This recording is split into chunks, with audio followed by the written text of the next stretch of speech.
Cutty Sark is, I think I'm right in saying, the last clipper, so how did it come to be here in Greenwich? Yeah, I mean, she's had quite a rich career, really. So in 1895, she was sold to a Portuguese firm and she was renamed Ferreira, and she became a general cargo carrier, generally sort of traversing the Atlantic Ocean. And she did that for basically as long as she was a British ship. So it's, you know, we think of her as being a British ship, but actually she was a Portuguese ship for a long time as well. And then a chance encounter brought her back to Britain in the 1920s. A guy called Captain Wilfred Dowman spotted her in Falmouth when she was being repaired. He, many years previously, had been on a steamship and had watched as Cutty Sark, this sailing ship, had surged past, and it had left a lasting impression on him. So when he saw her again, he vowed to bring her back to Britain and restore her as Cutty Sark, and indeed he did. Paid way over the odds, brought Cutty Sark back to Falmouth, and she became a cadet training ship and also an attraction as well. So she has a claim to be the oldest museum ship as well because of that time. She then became a training ship further down the Thames at Greenhithe for the Incorporated Thames Nautical College, and in fact she was doing that during the Second World War. So it's strange to think that we have, you know, a Victorian sailing ship was actually helping to prepare men who are potentially going off to fight either in the Royal Navy or the Merchant Navy. Well, they wouldn't be fighting in the Merchant Navy, but serving in the Merchant Navy. But then after the war, I am getting to the answer, but this is just a long-winded way of getting there. After the war, she sort of fell into disrepair because by the late 1940s, there wasn't really any need for a sailing ship as a training ship. So, you know, there wasn't much need for her. And in fact, this site in Greenwich was secured for HMS Implacable, which at the time was the second oldest Royal Navy ship in the country. But due to post-war austerity, actually the ship ended up being scuttled, and that caused so much outrage that the Cutty Sark Preservation Society were able to secure this site for Cutty Sark instead. So in a way, again, sort of fortune, bit of luck that actually, unfortunately, HMS Implacable was lost, but that meant that this space was available for Cutty Sark. So a special dry dock was built for her at Greenwich, and she was opened in 1957 as a museum ship and a memorial to the Merchant Navy. So she adopted this whole new identity at that time as well. The Cutty Sark, the most famous of the old tea clippers, makes her last voyage. Proudly flying a pennant bearing her name, she moves up the Thames, passing the Meridian line at Greenwich, on towards the dry dock, where she will remain as a memorial to the days of sail. Dignitaries wait to welcome her to her last berth. Members of the Cutty Sark Preservation Society are there.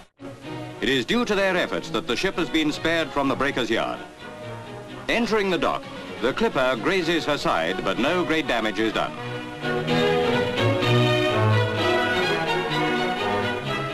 Built 85 years ago at the cost of £16,000, the Cutty Sark will become a nautical museum after being fully restored.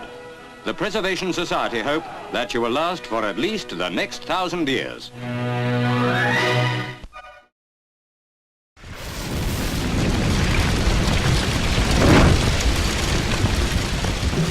Up in smoke, one of the world's most famous ships is wrecked by fire. Flames consumed the 138-year-old Cutty Sark at its dry dock in Greenwich in the early hours of this morning. Tonight, an icon destroyed, but the famous old clipper will be rebuilt. The moment a piece of history was engulfed by flames. Mobile phones once again capturing a modern-day disaster.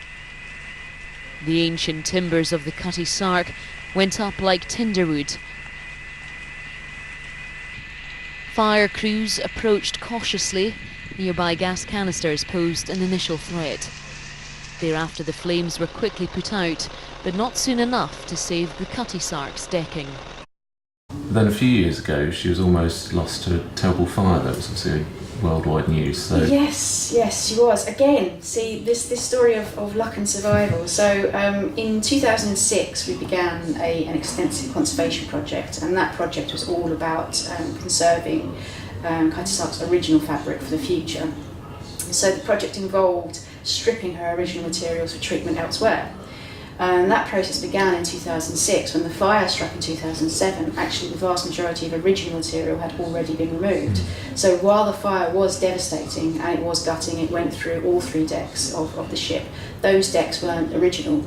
So actually 90% of the ship's hull is original to 1869 despite the fire. So again, a sort of lucky escape for Cutty Sark. It was devastating. It made the project take twice as long, and it was a real terrible time. But in terms of original fabric, actually we estimate only 2% was lost in that fire. Wow.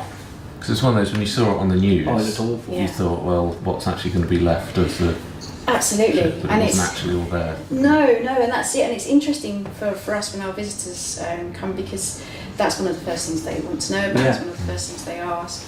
And I think in some ways, because we've done the ship so beautifully, it's been restored so beautifully, I think a lot of our visitors think that this is a replica, but actually it really isn't. And when you walk through the ship, particularly on the first deck, the lower hold, you'll see that a lot of the iron framework, for instance, is painted in white, and that's painted in white because it's original to 1869, so you can trace that all the way through the ship. Right. I mean, it's what a tragedy, but another chapter in the story. It's amazing, Absolutely, isn't that's it. Yeah, and again, there are traces of the fire when you go into the lower hold. There are slight bits of iron that are buckled. We've left them as they were because it has become part of Cutty Sark's story. Yeah. The ship was lifted as part of the 2006-2012 conservation project, and it was lifted actually mainly to preserve her shape. So when Cutty Sark came to this dry dock in 1954, the keel or the backbone of the ship was placed directly on the ground.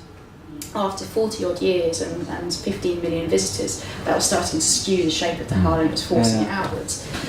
So in order to preserve that shape, the decision was taken to actually lift the ship, put compression beams within, so that all of the weight is actually pushed out onto the concrete of the dry docks.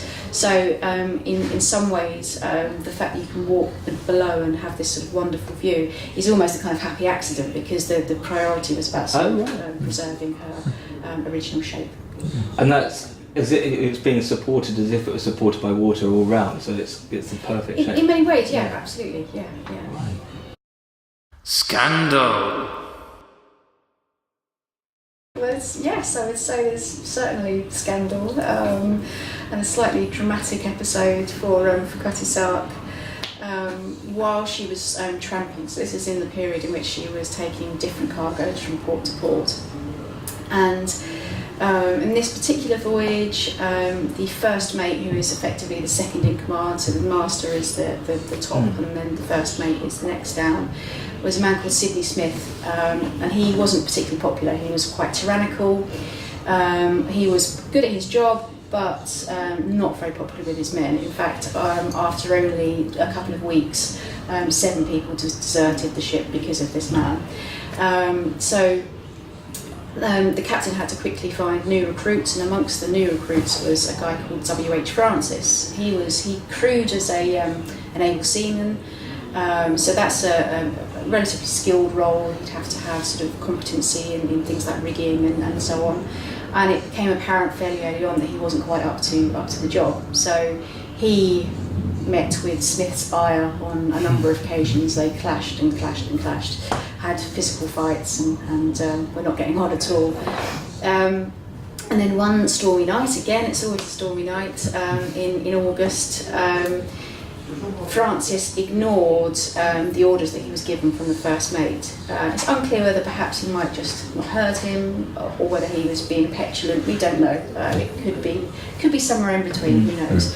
But anyway, Smith threatened to throw him overboard as a consequence. And Francis said that he would protect himself with a capstan bar. Now, capstan bars you can actually see on the main deck. They're actually towards the front of the ship where the anchor deck is. They are lined up outside the heads, or the toilets. And these are sort of long, kind of 2-metre wooden poles that slot into the capstan. And what you do is push the capstan around so that it slowly pulls up the anchor. So they're not meant to be weapons, but in this instance they were used as one was used as a weapon. And Smith hit Francis over the head, and he never regained consciousness and was buried at sea a couple of days later. But it doesn't end there. Afterwards, the captain, James Wallace, began to act quite strangely. He was trying to persuade the crew that Smith had been acting in self-defence, was trying to persuade them to write statements to that effect. He even dropped the offending capstan bar overboard. And when they called in Indonesia, he allowed Smith to escape. And that was kind of the final straw for the crew. Francis hadn't been particularly popular either, but they were all completely outraged by the injustice that that Smith had been able to escape. So they refused to work for Captain Wallace. And Captain Wallace, realising his mistake, realising that he was unlikely to go without punishment, quietly stepped overboard at the stern of the ship in shark-infested waters and was never seen again. So the story does go on. So this meant that Cutty Sark was kind of at sea without a master. The second in command was now the second mate, was now sort of became the boss of the ship, as it were.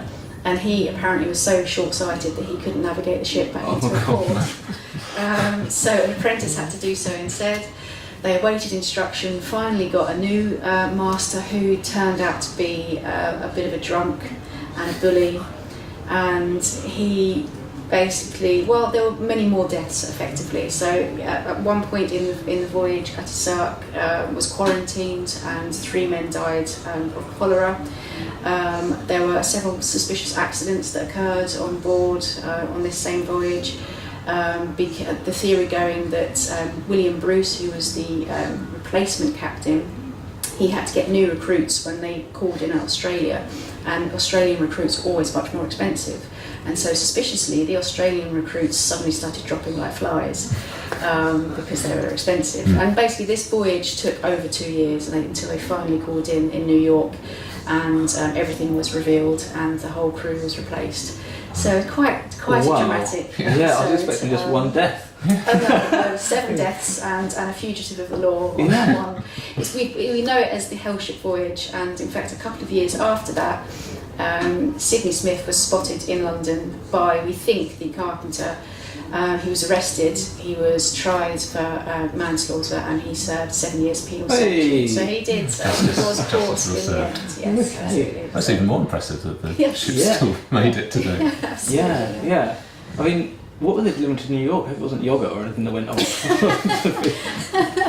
By that time, actually, I can't remember, because they picked up so many different things. They had been delivering coal, and then, but what they were taking to New York, I can't remember. I'm afraid. I can let you know. Thank you. Great. Bad news. That's certainly true. That's certainly true. Thank you very much. That's been really great. It's been really fascinating. Thank you. Okay, that's our video at the Cutty Sark. Thank you very much for watching. If you like this video, subscribe to our YouTube channel for more of those. Like us on Twitter and Facebook on the little links you'll see below. And we'll see you again next time for another video with Rex Factor. See you later.